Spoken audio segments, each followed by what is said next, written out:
déjà un an que Régine s'est éteinte, le 1er mai 2022, à l'âge de 92 ans. Après une vie de fêtes et de paillettes, la star des soirées parisiennes a laissé un grand vide chez de nombreuses personnalités. Plusieurs d'entre elles avaient ainsi tenu à être présentes lors de ses obsèques, le 9 mai 2022, au crématorium du Père-Lachaise à Paris, afin de lui rendre un ultime hommage. Une cérémonie intime mais grandiose, à l'image de la chanteuse. Jane Birkin, Carole Bouquet et Carla Bruni, mais aussi Marc Lavoine et son ex-femme Sarah Poniatowski, ainsi que Roselyne Bachelot et Alain Delon ont notamment assisté à l'événement. Mais Pierre Palmade, pourtant un ami fidèle de la défunte, manquait à l'appel. Dans un article paru au lendemain de la cérémonie, le 10 mai 2022, Pure People avait dévoilé l'une des raisons qui pouvaient expliquer l'absence de l'humoriste. Le crématorium était alors en rénovation, posant ainsi un problème d'ordre logistique.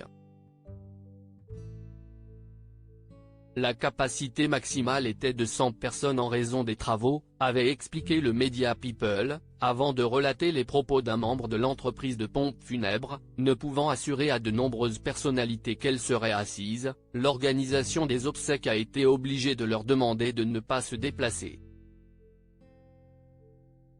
Par ailleurs, un fan de Régine présent sur place avait confié aux Parisiens, la seule chose qu'elle n'avait pas prévue, c'était les travaux.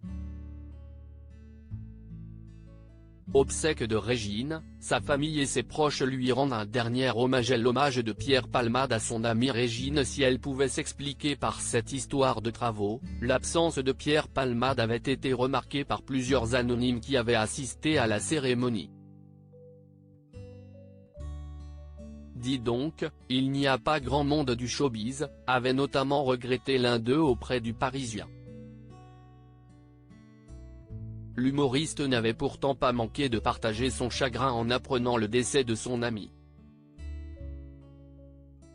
Sur Instagram, le jour de sa disparition, il avait notamment rédigé une vibrante oraison funèbre. Ma Régine. Mon amie, ma confidente. Comme tu as été la confidente de tant d'artistes et d'anonymes qui venaient raconter ou oublier leur vie dans toutes tes boîtes de nuit, a écrit l'acteur. Et de poursuivre, j'étais dans tes petits papiers et j'en suis fier, tu me prenais comme j'étais sans me juger. Et ça va me manquer, quelqu'un qui m'aime sans me juger. Triste ironie du sort, le quinquagénaire était alors loin de se douter qu'il serait plus isolé que jamais 9 mois plus tard. Article écrit en collaboration avec 6 médias.